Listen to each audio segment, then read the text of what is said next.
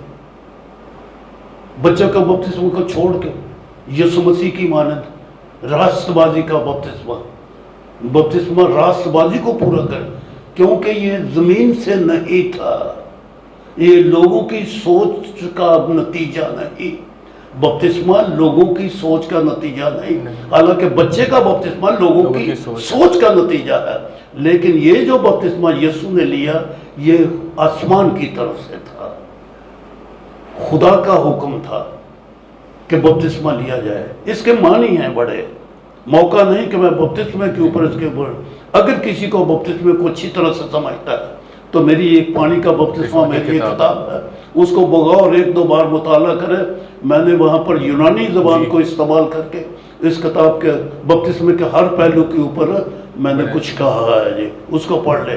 البتہ یسوع نے جو بپتسمہ لیا یہ توبہ کا بپتسمہ نہیں تھا, یہ اس معنوں میں لیا تاکہ خدا کی راست بازی کو پورا کیا جائے.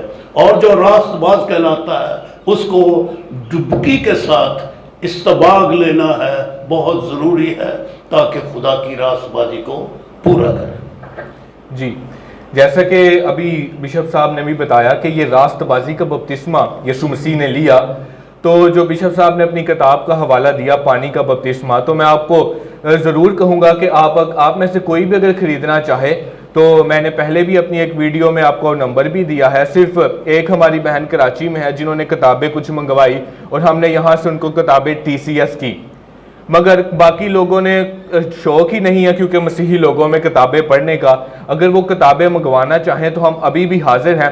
پانی کا بپتسمہ بہت ہی کمال کی کتاب ہے, یونانی کے الفاظوں سے لے کر ان کے رائٹرز کے مطابق جو تشریح ہے سب کچھ بتایا گیا ہے, بڑی کمال کی. اور بھی اگر آپ اس حوالے کو بھی سمجھنا چاہتے ہیں تو بشپ صاحب کی ایک اور کتاب ہے انجیل اربع, اس کو بھی اگر آپ پڑھیں تو آپ کے بہت سارے سوالوں کے جواب مل جائیں گے. تو ضرور آپ کتابوں کو بھی پڑھنے کی کوشش کریں تاکہ آپ کے سوال جو بائبل میں سے ہیں وہ آپ کو جلد از جلد مل بھی جائیں اور بڑے بہتر طور پر ملیں گے. خود بھی ریسرچ کریں. اس ویڈیو کو لائک, شیئر اور سبسکرائب کرنا نہ بھولیں, اس کو پھیلا دیں. اور بھی سوال ہوں تو آپ ہم سے ضرور کمنٹ میں ضرور پوچھا کریں. خداوند آپ کو برکت دے. شکریہ.